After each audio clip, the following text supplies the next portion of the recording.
Hi, I'm Corrie Sommers, local Los Angeles Realtor. Today I just wanted to record this quick video to discuss the fiduciary responsibility a real estate agent or realtor has to a buyer when representing them for their home purchase.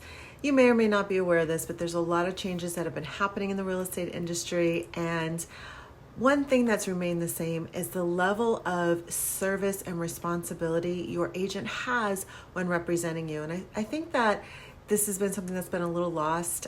People don't necessarily understand what an agent does. So we're going to talk about 6 key points that your agent really is responsible for and what that means as far as fiduciary responsibility. Because here in California and most states, real estate agents or realtors have a fiduciary responsibility to their clients.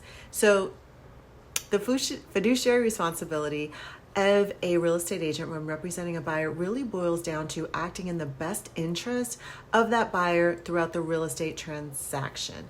These responsibilities can be summarized into really kind of 6 points, and we'll go over that.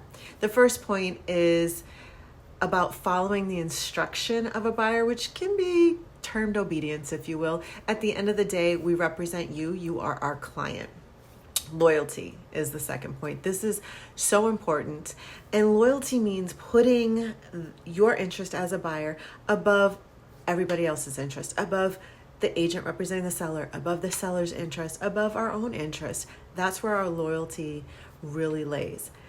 Disclosure, that's the third point. And what this means is, in the transaction, as your representative, we are responsible to disclose all relevant information that we learn, uncover, or are told that might affect your decision-making in the process. The fourth point is about confidentiality. We really have to keep your confidence throughout this process, not sharing any details that could potentially harm you or harm your negotiating position. The fifth point is about accounting. We must be able to account for everything that is handed over to us as far as finances. Now, here in California, we are an escrow state. Some states are escrow states and some states are attorney states.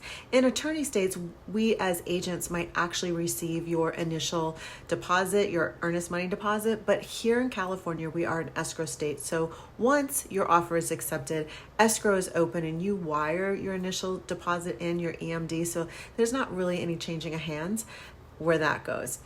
The last point is really about being reasonable in our care and diligence of you. We must use our skills and expertise to represent you to the best of our ability. We are your advocate. And one of the things that I always like to say is I'm your advocate, your partner, and I'm the distinction in getting the job done and securing your goals. And I just hope this information is helpful as we schedule a full consultation and go over everything in the process of home buying. You might have some other questions, but just always look to this video as a quick resource. What does fiduciary responsibility mean? Again, it is putting the best interests of our clients above our own throughout the real estate transaction.